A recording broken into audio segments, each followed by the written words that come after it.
savez, je regarde, j'observe. C'est la première chose dont vous parlez. Oui, vous m'avez posé une question, je vous réponds. Vous savez, vous m'avez dit est-ce que ça sera une fête? Je vous dis, je vais vous répondre globalement. Mais d'abord, je tiens à vous dire que les policiers sont très inquiets. Deuxièmement, je tiens à vous dire, puisqu'on parlait football d'abord, que je trouve remarquable cette équipe du Maroc. C'est un exploit inédit pour une équipe africaine. Exactement, je me souviens, le Cameroun en 1990 c'était en quart de finale, il n'avait pas réussi à aller en demi-finale. Là, vraiment, c'est un exploit formidable. Et en plus, ce n'est pas par un concours de circonstances. Ils ont battu des équipes difficiles, la Belgique, l'Espagne, franchement, et le Portugal avant-hier. Donc, je pense que vraiment, c'est une très bonne équipe, elle fait un très bon jeu et ça va être très difficile pour les Français. Maintenant, il y a d'autres degrés d'analyse. Je remarque que quand la liesse populaire se répand au Maroc, ça se passe très bien. Donc, voilà, au milieu, etc. Quand ça se passe en France, ça finit par des émeutes et des affrontements avec la police. Ça finit par des émeutes et des affrontements aux Champs-Élysées, ça finit par des pillages de camions, vous l'avez vu, à Avignon. Pourquoi? J'aimerais comprendre pourquoi. Deuxièmement, juste les images de liesse, par exemple, sur les Champs-Élysées, de voir des gens qui, pour une grande majorité, pacifiquement viennent montrer leur joie que le Maroc ait gagné, ça vous pose un problème ou pas? Attendez. Non, mais est-ce que ces images... Oui, je vais vous répondre. D'abord, ça finit en émeute. Pourquoi c'est pas en émeute? Est-ce que quand les Argentins célèbrent leur victoire, ça se finit en émeute, Benjamin Duhamel? Non. Deuxièmement, vous me posez une question, je vais vous répondre sans hésitation et sans circonvolution. J'aimerais savoir comment réagirait le roi du Maroc, les Marocains, si à Marrakech, des milliers et des milliers de Français célébraient leur victoire, la victoire de la France.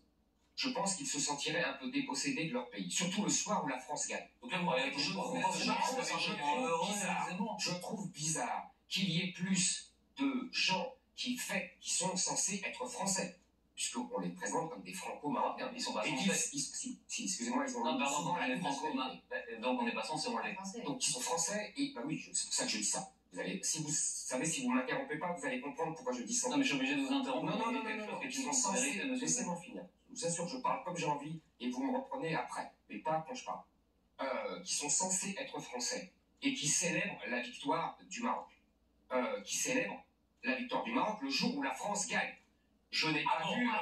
Pardon, non, après, aussi. Hier soir, il y avait encore des gens qui célébraient et qui se battaient avec les policiers. Et beaucoup Deuxièmement, je vois même des gens qui sont franco-marocains et à qui on demande pour qui êtes-vous?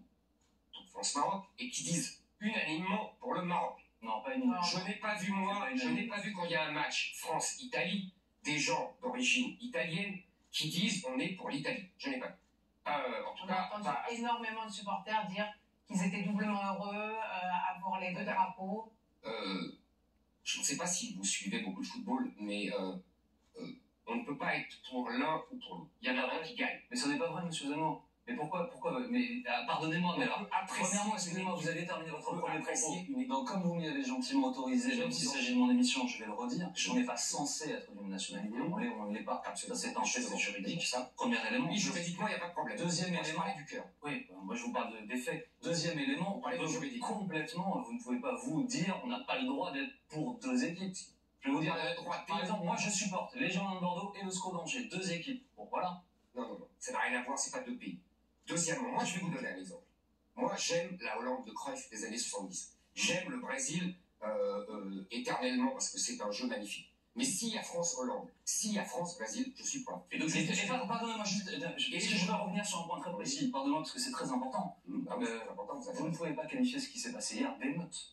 L'émeute, ça a un sens, monsieur. Vous avez montré des images? Oui, nous avons les policiers. Nous avons montré ça comment? Vous comparez ce qui s'est passé hier avec ce qui s'est passé par exemple à Villiers-le-Bel à l'époque. Vous appelez ça comment? Des gens? C'est la même chose. De gens qui caillassent les policiers. Vous appelez ça comment? Qui leur jettent des tirs de mortier, vous appelez ça comment? Vous appelez ça des émeutes. Moi, j'appelle ça. Vous mettez ça au même niveau que ce qui s'était passé à l'époque à Villiers-le-Bel, par exemple. Excusez-moi. Pas de gradation. Moi, quand